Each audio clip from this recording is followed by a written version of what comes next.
Dear learners, welcome to my discussion. Today, I will discuss use of post modifier.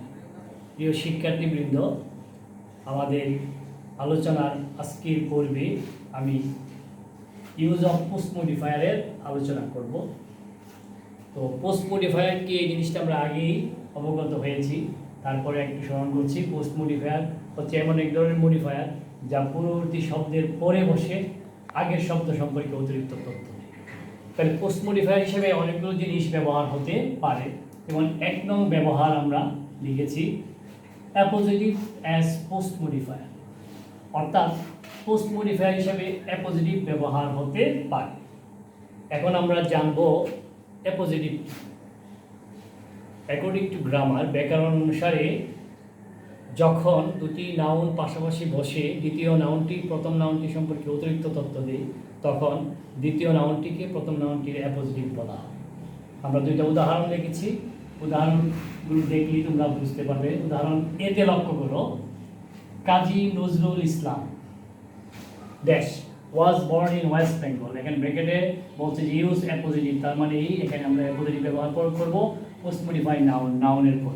অর্থাৎ এখানে নাউনটা হচ্ছে কাজী নজরুল ইসলাম, এই কাজী নজরুল ইসলাম নাউনের পরে মডিফায়ার ব্যবহার হবে, এখানে আমরা পোস্ট মডিফায়ার করবো। তো অ্যাপোজিটিভ বলতে আমরা এখানে বুঝবো আগের যে নাউনটা দেওয়া আছে ওই নাউনের উপাধি বা পরিচয় প্রকাশক শব্দ। অর্থাৎ আমরা কাজী নজরুল ইসলামের পরিচয় আমরা জানি বা উপাধি জানি, তাকে বিদ্রোহী কবি বলা হয় অথবা আমাদের জাতীয় কবি বলা হয়। তাহলে আমরা তার একটা উপাধি বা পরিচয় দিই, এ রেবেল পয়েট। এ রেবেল পয়েটটা হচ্ছে কাজী নজরুল ইসলামের উপাধি।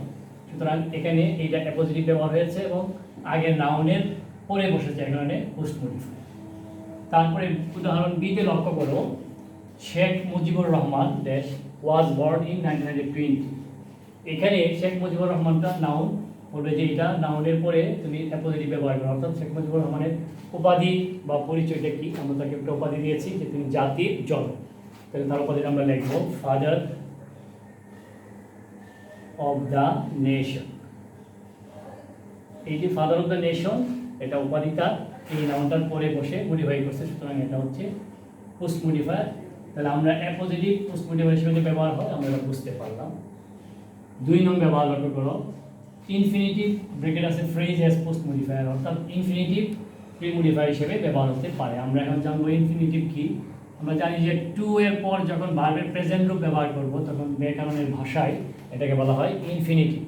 টু দিয়ে ভার্বের 1 নম্বর রূপ, যেমন to do, to go, to learn, এরকম। আর ফ্রেজ হলে ইনফিনিটিভের সঙ্গে আরও 1-2টা শব্দ বসলেই এটা ইনফিনিটিভ ফ্রেজ হয়। যখন ইনফিনিটিভ চাবে পরীক্ষায় তখন শুধু 2+B1 দিব, আর ইনফিনিটিভ ফ্রেজ চাইলে 2+B1 দিয়ে সাথে অর্থের সাথে মিলে আর কিছু শব্দ দিব। এ নম্বর উদাহরণে লক্ষ্য করো, আই ওয়েন্ট টু মার্কেট, আমি বাজারে গিয়েছিলাম দ্যাটস এ নিউ ড্রেস, একটা নতুন ড্রেস। এর মধ্যে ইউজ ইনফিনিটিভ, ইনফিনিটিভ ব্যবহার করবো আমরা এখানে পোস্ট মডিফাই ভার্ব, অর্থাৎ এখানে যে ভার্বটা আছে ওয়েন ভার্বটার পরে। তাহলে আমি বাজারে গিয়েছিলাম একটা নতুন ড্রেস কেনার জন্য, কেনা ইংরেজি বাই, তাহলে ইনফিনিটিভ কোন হবে টু দিয়ে ভার্বের প্রেজেন্ট রূপ টু বাই। তারপর উদাহরণ বিতে লক্ষ্য করো, উই নিড, আমাদের দরকার ইংরেজি ফর হায়ার স্টাডি, উচ্চ শিক্ষার জন্য। এখানে লেখা থাকবে ইউজ ইনফিনিটিভ, তার মানে এখানে ইনফিনিটিভ ব্যবহার করবো পোস্ট মডিফাই ভার্ব। তাহলে এখানে কি হবে, আমাদের উচ্চ শিক্ষার জন্য আমাদের দরকার ইংরেজি শিখা, সেখানে লার্ন, তাহলে ইনফিনিটিভ কোন হবে টু লার্ন।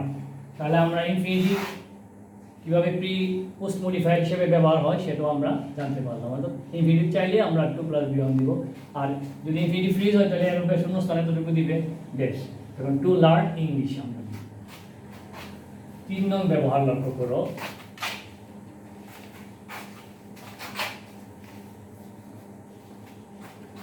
তিন নং ব্যবহার প্রেজেন্ট পার্টিসিপল।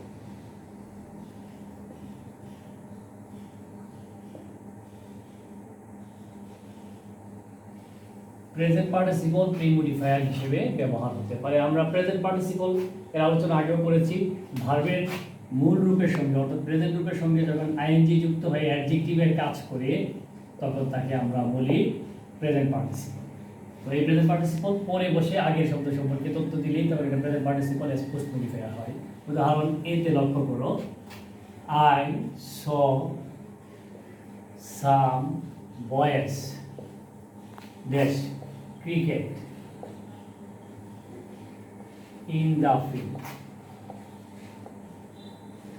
এখানে লিখবি ডিরেকশন দেওয়া থাকবে যে use present participle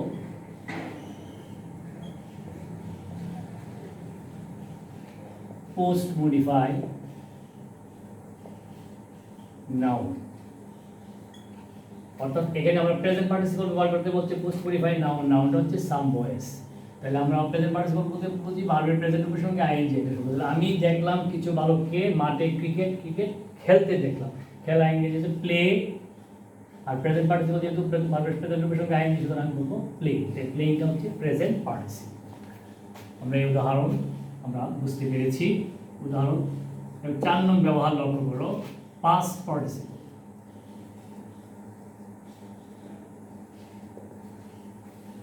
as post modifier।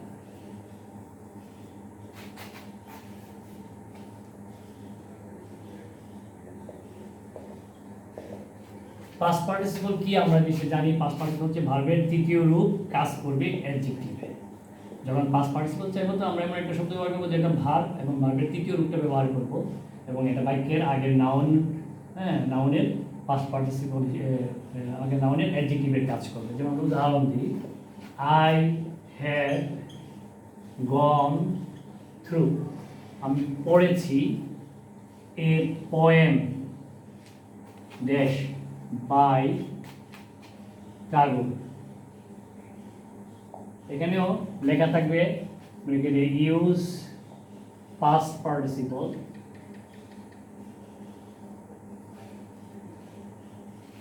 Post modify noun.